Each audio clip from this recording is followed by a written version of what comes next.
정부 입장은 한반도 비핵화가 물론 비핵화가 목표죠. 그러나 이미 비핵화는 실패했습니다. 그렇죠. 네. 정부만 모르고 국민들이 다 알아요. 북한이 아직도 대화에 의해서 평화를 이루어갈 마음이 있을 거라고 내 마음을 생각하고, 알아줄 거야. 자기 혼자만의 짝사랑이죠. 큰 코 닥쳐요. 이번 대선에서 대선 후보 간에 가장 큰 차이가 나는 분야 중에 하나가 외교안보, 대북 정책입니다. 윤석열 국민의힘 후보는 대북 강경 정책을 얘기하고 있고요. 이재명 민주당 후보는 평화 유지론에 방점을 두고 있습니다. 여기에 최근 베이징 올림픽에서 반편파 판정, 이에 따른 반중 감정이 일어나면서 이것도 대선에 상당한 변수로 작용할 걸로 보이는 상황입니다. 예전에는 햇볕 정책 논자이셨죠. 네. 이제는 이제 뭔가 새로운 그 안보 정책을 펴고 계신 김근식 전 국민의힘 정세분석실장 모셨습니다. 안녕하세요. 안녕하세요. 네. 네, 예전에 하면 사실 이 햇볕 정책의 전도사 이런 얘기도 했고, 그래서 DJ의 아태재단에서도 일을 하셨고, 그다음에 이 노무현 정부 때는 특별 수행원으로 평양까지 가셨습니다. 그래서 그때만 해도 햇볕 정책의 핵심이었다 했는데 어느 순간 햇볕 정책에 대해서 문제점을 제기하시고 또 비판을 하시다가 이제는 국민의힘 쪽 진영으로 넘어오셨어요. 그래서 사람들이 이거 이 변화는 도대체 어떤 거냐라고 의아해하고 또 궁금해하기도 합니다. 또 마침 또 오늘 그 햇볕 정책에 대한 비판적인 이 주장을 펴시는 책을 내시는 또 북 콘서트도 하시는데 어떻게 해서 이렇게 변화가 됐는지 과정을 좀 설명을 좀 해주시죠. 예, 제가 이제 공부를 이제 북한 쪽으로 전공을 했고, 그리고 이제 학위를 한 다음에 아태재단에 처음을 몸 담았고, 김대중 정부의 햇볕 정책의 이제 입안, 그 다음에 그 집행에 좀 관여를 좀 해서 들여다봤고요. 그래서 노무현 대통령 시기에 이제 남북 정상회담 특별 수행원을 평양도 같이 가고 그래서 그 당시 햇볕 정책의 전도사로 좀 분력이 됐죠. 그러다가 이제 제가 그 MB 정부, 박근혜 정부 지나면서 이제 남북 관계 안 좋았잖아요.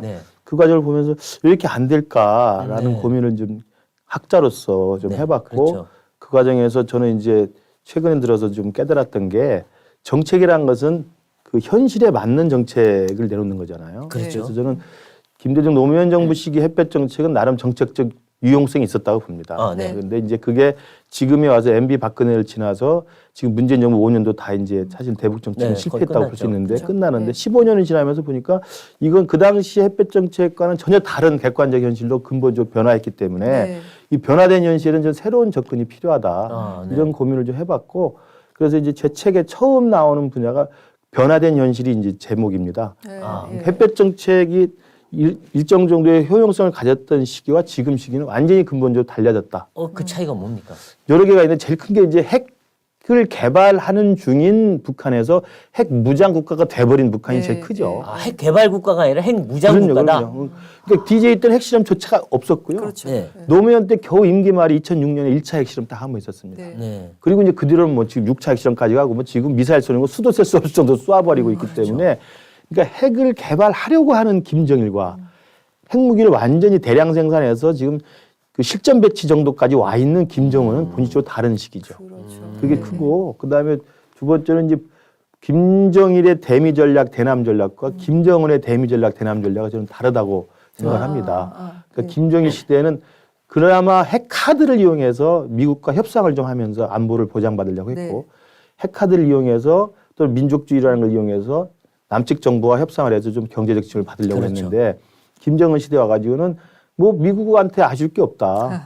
그다음 남쪽 너희들한테 손 벌릴 거 없다. 그러니까 과거의 햇볕 정책 때 기본 전제는 우리가 마음만 잘 가지고 열심히 인내심을 가지고 협상을 하면 북한은 그걸 응할 것이다라는 거잖아요. 근데 그게 저는 아니라는 거예요. 이제는 응하지 않는다. 세상이 바뀌었기 때문에 지금 문재인 정부가 하는 것처럼 그냥 스토커 하는 식으로 그냥 제발 만나주세요, 협상해주세요 라고 한다고 되는 시기가 아니라는 거죠. 그게 통할 때는 통하지만 안 통할 때 하면 그거 바보짓 됩니다. 근데 그 책에서 이제 역대 정부의 그 북한하고 관계를 얘기하시면서 이제 DJ하고 그 노무현 정부는 신혼부부 같은 관계였다, 북한하고. 그다음에 박근혜 MB의 경우에는 이혼 불사의 자세로 사는 그런 정부였고, 그다음에 이제 문재인 정부의 경우는 말씀하신 대로 다시 신혼으로 가보려고. 신혼 분위기 내보자고. 근데 신혼 다시 갈 수 없잖아요. 그러니까 그렇죠. 예. 울고불고 해봐야. 예. 그래서 결국 약간 버림받은 정도의 분위기가 되는 것 같은데, 근데 네. 말씀하신 것 중에 이제 햇볕 정책이 더 이상 이제 적합하지 않은 상황이 됐는데, 그 얘기는 햇볕 정책을 잘못해서 그런 건가요? 아니면은 그거와는 관계없이 사정이 더 변해버렸기 때문에? 이게 현실이 바뀌었는데 햇볕 정책이 실패했느냐 성공했느냐는 그건 뭐 책임을 누구한테 물을지는 논외로 치고요. 네. 보수 쪽에서는 뭐 진보 탓이라고 하고 진보 쪽은 네. 보수 탓이라고 하는데 그건 모르지만 어쨌든 현실이 바뀌었다는 거죠. 네.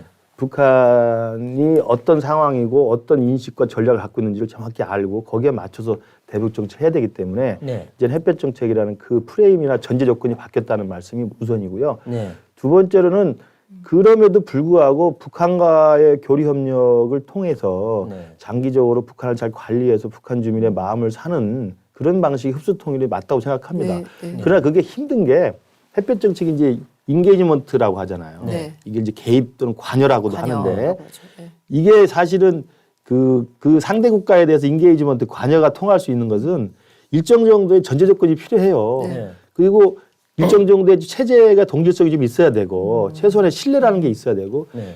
우리처럼 정전 체제로 돼 있어 가지고 언제든지 다시 군사적인 이 충돌이 가능한 이런 데서는 사실은 해본 적이 별로 없어요. 네. 그리고 체제가 완전히 달라서 상대 국가를 정치적으로 부인해야만 하는 이런 정치적 대결 상태에서 하기가 굉장히 어렵고 네. 더 큰 이 인게이지먼트가 잘 안 통하는 이유는 분단 체제의 상대방을 대상으로 한 인게이지는 해본 적이 없습니다. 이게 쉽지가 않아요. 그러니까 미국이 중국을 인게이지 할 수 있죠. 미국이 베트남을 인게이지 할 수 있어요. 근데 그것조차도 힘들잖아요, 사실. 힘들죠. 그것조차도 힘든데 이건 분단 체제에서는 상대방 우리가 개입하고 관여해서 만나자 해도 저쪽에서 힘이 딸리고 두려우면 도망가게 돼 있어요. 도망가게 돼 있는 거예요. 그러니까 그렇죠. 인게이지가 잘 안 먹히는 분단 체제의 우리 한반도적 특수성을 우리가 감안했어야 된다는 거죠.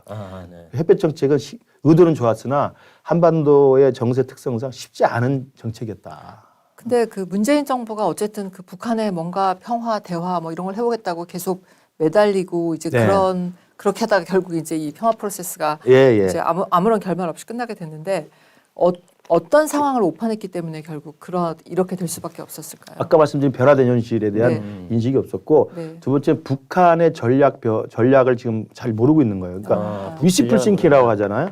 주관적인 기대, 자의적인 정세 판단만 가지고 북에 대해서 접근한 겁니다. 그러니까 내가 선의를 가지고 내가 진정성을 가지고 내가 인내심을 가지고 내가 협상을 하고 대화를 청하고 지원을 하겠다고 하면 북이 응할 것이다.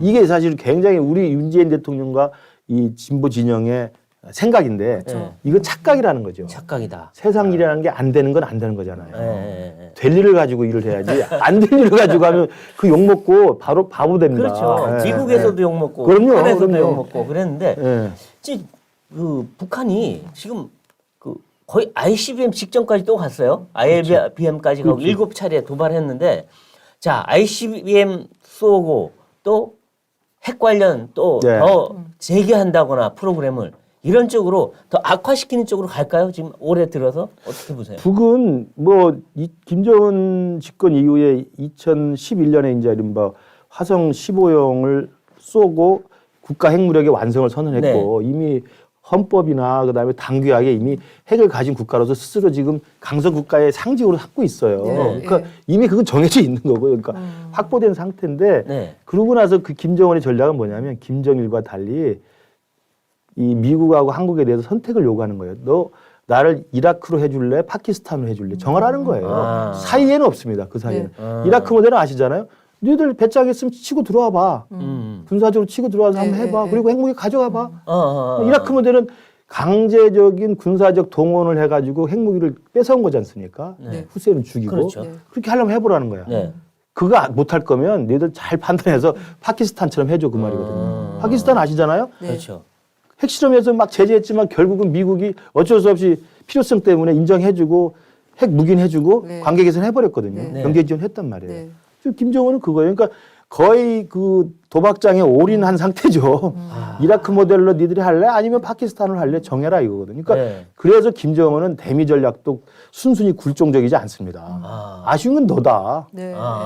대남 전략도 마찬가지예요. 아쉬운 거 없다. 아쉬운 건 니들이지. 뭐 내가 너희들한테 뭘. 그렇기 때문에 문재인 정부가 이야기하는 무슨 뭐 방역 협력을 하겠다, 백신 지원하겠다, 백날 해봐야 콧방구도 안 끼는 겁니다. 그럼 지금 북한은 핵보유국인가요? 핵보유, 사실상 핵보유국이죠. 그러나 NPT 체제가 있기 때문에 그걸 공인을 못 하는 거죠. 그렇죠. 근데 북한이 저렇게 핵 보유국을 지위를 조금씩 얻어간다면 우리는 어떻게 해야 됩니까? 그래서 제가 이제 이 책에 북핵 해법도 새로운 모색을 해야 된다. 그래서 뭐 이제 제가 이제 그래도 학자니까 그동안 2차 대전 이후에 비핵화의 성공 사례, 실패 사례를 좀 보면 그 케이스 스타디를 통해서 좀 교훈을 얻을 수 있다고 보는데 아까 말한 리비아 모델이 이제 이라크 모델이 군사적 수단으로 이제 강제 탈취하는 것이고 리비아 모델이 있지 않습니까? 가다피가 스스로 핵을 포기한 그거 이제 제재 효과 때문에 된 거잖아요. 리비아는 뭐 워낙 석유 수출 안 하면 살 수가 없기 때문에 대개방이 굉장히 많이 돼 있어서 심한 제재를 하니까 못 견디고 포기를 한 거고.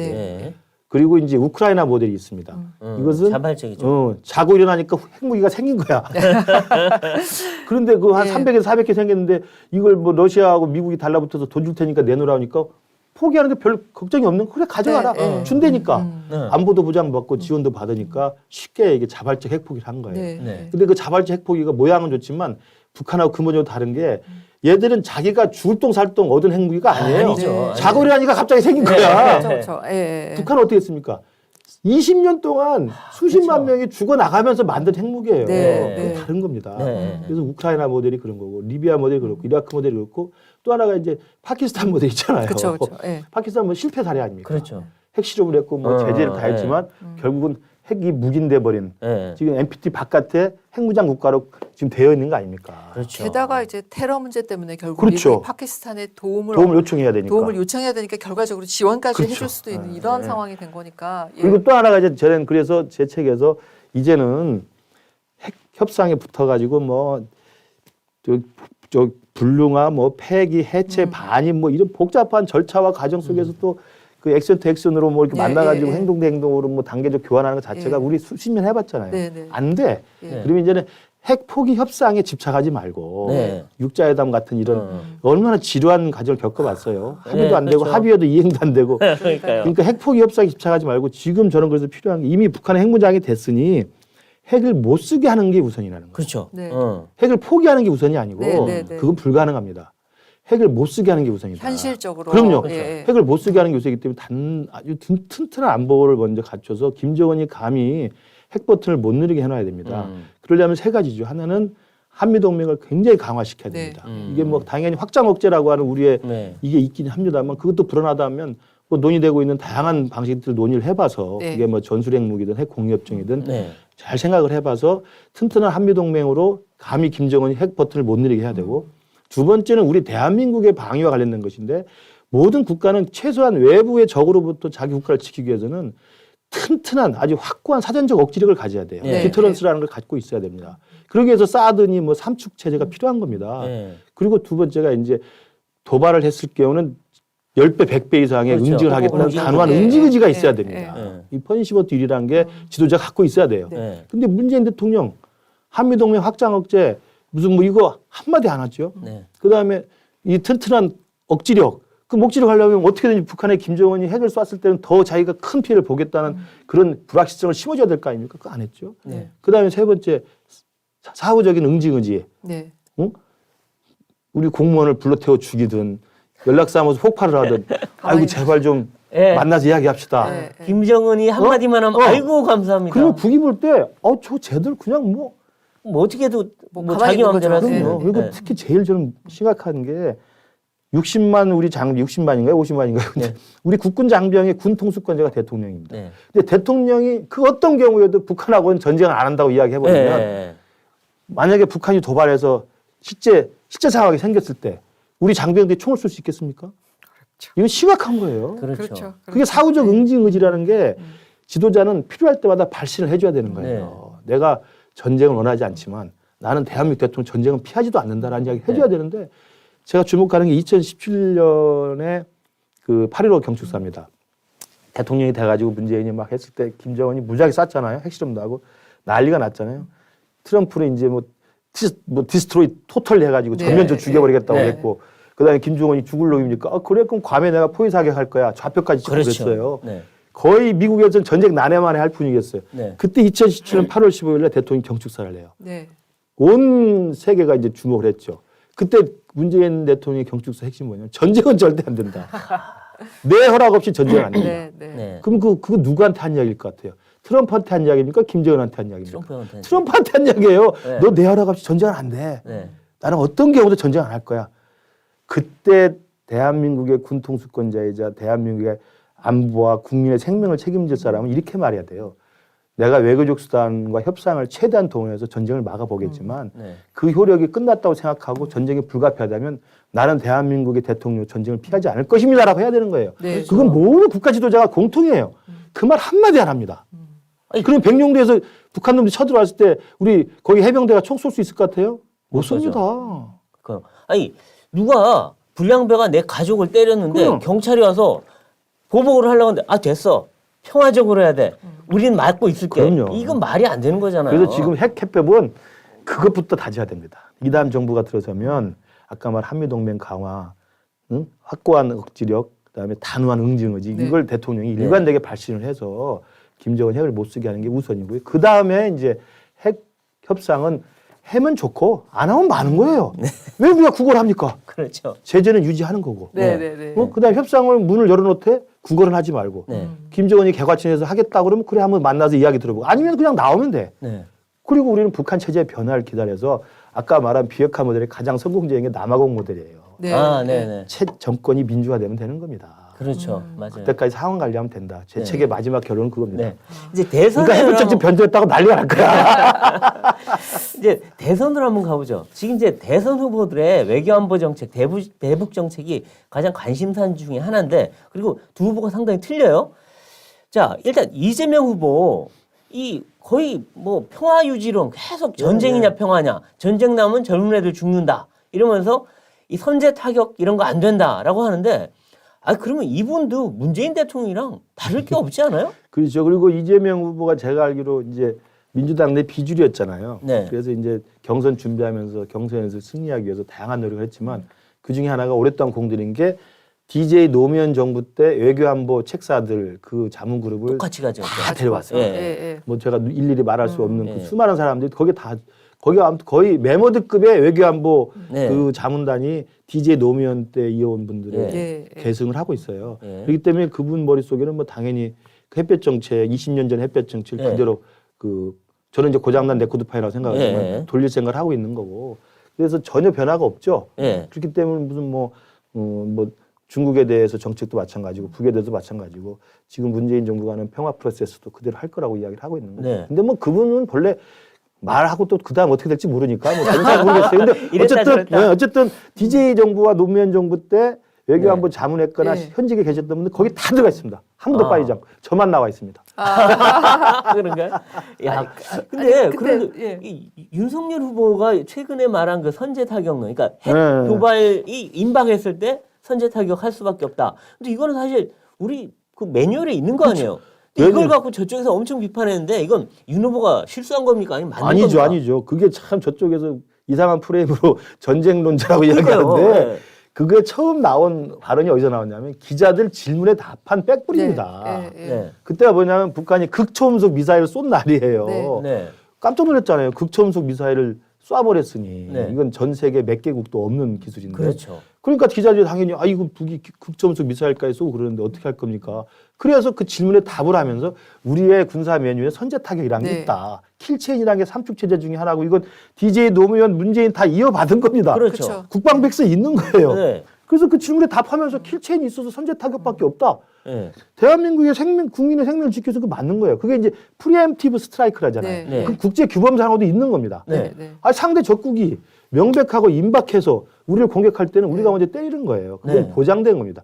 그거하고 프리벤티브 스트라이크라고 해서 선제 타격, 선제 공격 내지는 예방 공격이 있어요. 요거 이제 예전에 미국 부시 행정부 때 요걸 많이 먹었는데 징후가 없는데도 있을 것 같다는 심증하에 때리는 경우가 있어요. 네. 이건 욕을 먹게 돼 있죠. 이라초가 그랬죠. 그렇죠. 네. 그러니까 그건 구분되는 거예요. 네. 조금만 아는 사람은 다 알아요. 네. 이걸 갖다가 무슨 선제 타격을 마치 애방 공격처럼 이걸 뒤치게 해가지고 공격하는 건 제가 볼 때 너무 틀린 이야기죠. 근데 뭐 사실 평화냐 전쟁이냐 이렇게 물어보면 전쟁이라고 대답할 사람이 당연하죠. 당연히 평화죠. 근데 전쟁 불사의 의지가 있어야 평화가 지켜진다는 게 이제 한우한 응징이지. 예, 그렇죠. 근데 그런 얘기는 말도 못 끝나게 하는 거잖아요. 그렇죠. 비슷한 얘기만 하면 금방 전쟁광이 되는데 그 공격의 논리를 막는 논리는 뭐가 있을까요? 그게 이제 평화라는 단어의 네. 우월성입니다. 네, 예. 이미 진보 진영은 평화라는 단어를 선점해 버린 거예요. 네, 그렇죠. 그게 저쪽 그게 저쪽에 그냥 자기 거야. 그러니까 민주도 자기 거고 다 자기 거예요. 오죽 했으면 우리 통일부 장관이 포탄이 떨어져도 평화를 외치겠다는 거예요. 그 미친 거 아닙니까? 그건 시민단체는 그렇게 할 수 있어. 네, 네. 네. 전쟁이 나도 뭐 반전단체, 그렇죠. 뭐 반전시 네. 할 수 있는 거예요. 그러나 국가를 책임진 사람 입에서 나올 수 없는 이야기잖아요. 그럼요. 그렇죠. 근데 네. 그 평화라는 단어가 선점해 버린 그 기득권 때문에 그 사람들이 그 묘한 그 정치적인 그 공격을 해야 되는데 네. 국민들이 알 거예요. 이제. 근데 이제 예를 들어 북한의 정확한 어떤 핵 능력에 대해서 그동안 계속 인정하지 사실 뭐 NPT 체제 때문에 말하기도 네. 어렵지만 애매하게 얘기를 하고 항상 비핵화가 목표라는 식으로 얘기를 하고 그런 식으로 뭐 전쟁 불사 의지조차도 말할 수 없고 그런 상황에서는 현실 파악이 안 되기 때문에 도저히 어떤 안보를 지키는 아주 현실적이고 실현 가능한 정책을 이렇게 말하기조차도 너무 어려운 거예요. 그렇죠. 그러니까 제가 맨 처음 햇볕 정책으로 햇볕 정책의 효용성이 떨어졌다는 이야기하는 게 변화된 현실이거든요. 그 변화된 네. 현실이 바로 그거예요. 그러니까 그렇죠. 예. 지금도 우리 정부 입장은 한반도 비핵화가 물론 비핵화가 목표죠. 그러나 이미 비핵화는 실패했습니다. 그렇죠. 네. 예. 정부만 모르고 국민들이 다 알아요. 그리고 협상을 통한 비핵화가 불가능하다는 건 정부만 모르고 국민들도 다 알아. 네. 그러면 그 현실에서 출발을 해야 되잖아요. 네. 그리고 북한이 핵국가가 아니라고 아무리 주장을 하고 싶지만 네. 이미 NPT 체제 바깥에서는 사실상 핵무장 국가로 분류가 돼 있고 수십 개 핵폭탄을 갖고 있고 그리고 북한 스스로가 이게 주목할 점이 2013년에 김정은이 취임한 열만 돼 가지고 전략군이라고 하는 새로운 군종을 만듭니다. 네. 그러니까 6회 공군 3군 체제에서 네, 예. 전략군을 4군으로 만들어요. 응? 네. 그 전략군은 뭐냐면 핵 미사일 부대입니다. 예, 네? 예. 그건 뭐예요? 실전 배치한다는 거예요. 네. 그리고 그때부터 했고 최근에 쏴대는 미사일도 보면 검수 시험을 한다고 그러잖아요. 네. 그렇죠. 그게 뭡니까? 이미 실전 배치용으로 공장에서 막 꽉꽉 나오고 찍어내는 있는데. 핵미사일을 아무거나 랜덤으로 임의로 뽑아가지고 네. 쏴보니까 맞더라 이거. 맞더라. 그건 뭡니까? 실전 배치했다는 이야기예요. 그렇죠. 그 뭘 그걸 그러니까 현실을 부인하려고 하는 거지. 그러니까 이게 스토커의 가장 큰 특징은 자기의 주관적인 기대를 가지고 상대방의 마음을 오해하는 거야. 저 사람은 아직도 날 사랑할 거야 이 생각. 그렇지 않은 겁니다. 큰 코 닥쳐요. 네. 북한이 아직도 대화에 의해서 그럴 평화를 아, 이루어갈 마음이 있을 거라고 내 마음을 생각하고, 알아줄 거야. 예, 예. 과거 계속 연인에 스토킹을 하는 대한 거죠. 과거 연인에 대한 자기 혼자만의 짝사랑이죠. 신혼이 다시 갈 거라고 생각하는 거야. 근데 옛날 연인도 사실 그 마음은 아유. 많아지죠. 끝나면 끝나는 거죠. 네, 무슨. 그렇죠. 이제 중국으로 한번 가보죠. 네. 자, 지금 베이징 올림픽 때문에 올림픽에서 편파 판정 때문에 지금 난리가 났어요. 온 나라가. 네. 뭐 우리나라만이 아니라 전 세계적으로 그렇죠. 지금 그런 상황인데 이것 때문에 반중 감정도 치열해 높아지고 하는데 재밌는 게 이재명 후보가 불과 며칠 전에 TV 토론에서 산불 정책 적정하다. 중국하고 가까이 네. 못 지내면 우리가 망한다. 뭐 이런 식의 얘기하다가 베이징 올림픽에서 이게 문제가 생기니까 갑자기 중국 어선 격침시키겠다. 이 도대체 뭡니까? 그러니까 이재명 후보 나온 거죠, 뭐. 네. 이재명 기사는 할 수 있잖아요. 이재명은 뭐든지 다 이재명 합니다. 그러니까 그분이 이제 뭐 그분의 저는 이제 말의 신뢰성을 별로 믿지 않는 네. 사람인데, 그러니까 아까 말씀드린 DJ 노무현 정부의 애교 안보의 큰 기조를 이어받는 걸로 되어 있는데 네. 궁하고 필요하면 막 말을 바꿀 수 있는 그런 분인 것 같은데 네. 바꿔도 어느 정도 예측 가능하게 바꿔야지. 그러니까요. 그 중국에 대한 굴종적인 그 산불을 인정한다고 해놓고 네. 갑자기 반중 정도 생기니까 그 아까 말씀하신 것처럼 불법 조업하는 어선도 격침해야 된다고 하면 그리고 소말리아 이야기했더라고요. 그 중국 어선이 나쁜 어선이긴 하지만 그게 해적선이니까. 아니잖아요. 아, 정말 나 이 양반 알 수가 없어요. 그러니까요. 아니 그걸 격침시키면 중국이 어떻게 대응하겠어요? 우리 어선 격침시킬 거 아니에요. 그분의 말씀은 이제 믿을 수 없다라는 결론을 낼 수밖에 없어요. 아, 근데 정말 산불이 암과 대잔치죠. 네, 근데 산불이 적정하다.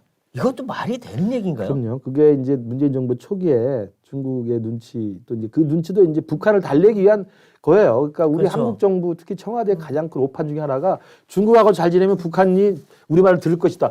아니에요. 네. 그것도 현실을 깨달아야 되는데 삼불 정책이라는 것도 이게 저는 이제 외교안보 전문가로서 이야기할 수 있는 게 우리 강 국장님 잘 아시지만 양국 사이에 굉장히 미묘하고 합의하기 힘든 게 있습니다. 네. 서로 간 이해관계가 너무 첨예하게 다르기 때문에. 그런 건 외교적으로 어떤 게 있냐면 합의하지 않기로 합의하는 기술이 있는 거예요. 그렇죠. 어그리 네. 투 디스 어그리라는 게 네. 있어요. 아니면 디스 어그리 투 어그리. 그렇게 하는 게 많아요. 네. 논의를 많이 했지만 이 정도 우리가 아. 여기서 여기서 뭐 그러고 끝나는 거예요. 그러니까 네. 삼부 정책이 얼마나 민감한 겁니까, 셋 다. 그쵸. 사드 추가 배치, 그렇죠. 뭐 그거는, 한미일 예. 군사 동맹, 뭐 예. 미국 MD 참여라는 건 우리 정부는 말할 필요가 없는 거예요. 그렇죠. 이걸 하니만이 할 필요가 없는 겁니다. 글쎄 말이에요. 그걸. 현명한 외교는 중국에 대해서도 이걸 하겠다 말겠다 말을 안 하는 게 현명한 거고 그게 네. 우리 중국에 대한 지렛대가 생기는 거예요. 맞습니다. 그러면 지금 상황에서 지금 이 베이징 올림픽 때문에 생긴 이 엄청난 이 반중 감정이 대선에 어떻게 영향을 미칠 거라고 생각하세요? 저는 이제 그게 저도 이제 아들이 있습니다만 젊은 청년들이 중국에 대한 감정이 안 좋은 게 현실입니다. 네. 이제 그동안 중국이 해왔던 여러 가지 또 이제 안 좋았던 행태들이 있었던 네. 것도 네. 있고 그다음에 뭐 최근 중국이 우리뿐만 아니라 사실은 중국몽이니 뭐 이 저기 일대일로 이런 거 하면서 뭐 네. 엄청나게 이것들을 확장하면서 패권적인 모습을 네. 보여서 다른 나라하고도 좀 여러 가지 갈등이 있는데 네. 그런 것들이 이번 베이징 올림픽 때 이제 확 이제 불거진 거죠. 그렇죠. 불거진 건데 저는 그게 반중 정서라고 하는 것은 일종의 감정적인 거잖아요. 그렇죠. 네. 그래서 예. 그런 잘못된 판정에 대해서는 절차에 따라서 정식으로 항의하고 합리적인 시정을 요구하는 건 맞지만 이게 막 감정적인 어떤 도화선이 불이 붙여가지고 무슨 이걸 그 이모셔널하게 끌고 나가는 것은 네. 저는 양국 관계에 도움이 안 된다고 봐요. 근데 그럼에도 불구하고 이제 그런 분위기가 결국은 윤석열이냐 뭐 이재명이냐 네. 이재명이냐 윤석열이냐를 고를 때는 뭔가 생각을 안 할 글쎄요, 수가 아무래도 없을 것 그렇죠, 같아요. 예. 여전히 이제 유권자들이 볼 때는 윤석열은 그래도 중국이 할 말을 하는 사람. 그렇죠. 네, 예. 이재명은 중국하고도 잘 지내자 하는 예. 사람이었기 때문에 이런 이번에 이 편파 판정으로 반중 정서가 생기면 윤석열 후보한테는 유리할 수밖에 없죠. 근데 저는 이제 윤석열 후보 측에서 하는 것도 예. 그때 뭐 우리 한국 청년들이 중국 청년들 싫어한다 네. 이런 발언 같은 건 제가 볼 때도 적절한 발언은 아니에요. 그쵸, 그 네. 정치 지도자가 할 발언은 아니고 예. 그다음에 이제 최근에도 뭐 사드 추가 배치 이야기도 그러니까 그 사드나 삼축 체계 같은 아까 제가 말씀드린 김정은이 핵도발 못하도록 막는 그게 필요하다는 이야기는 할 수 있지만 추가 배치한다고 하는 순간 굉장히 불필요한 논란들이 생기는 그렇죠, 거거든요. 그렇죠. 근데 예, 그런 예, 것들은 예. 우리 윤석열 후보가 조금 신중하게 했으면 좋겠는데 큰 뜻에서는 중국에 대해서 할 말을 하는 네. 네. 예. 중국에 대해서 굴하지 않는 네. 왜냐하면 그 강 국장님 잘 아시지만 중국과 미국 사이에서 대한민국이 어떤 외교적 운신을 폭을 넓히려면 미국 가서는 중국 편을 들어주는 이야기를 하고 미국이 할 말을 해야 미국이 우리를 무시 못합니다. 네. 예. 중국 가서도 중국 가서는 우리는 한미 동맹이야. 나 미국하고 잘 지내. 나 포기할 수 없어라고 해야 중국이 우리를 무시 못해요. 네. 예. 거기 가서 그쪽 상대방에 맞추는 이야기만 하면 네. 상대방이 우습게합니다. 아이고 가서 맨날 혼밥하시고. 그럼요. 뭐 우리 기자가 얻어 터져도 말도 못하고 그렇죠. 예. 중국이 뭐라 하면 무조건 중국몽을 따른다고 그럼, 하고 그럼, 큰 그럼. 산이라고 높은 산이라고 그러고 네. 이러면 중국이 우리 우습게 하죠. 그럼요. 아, 참.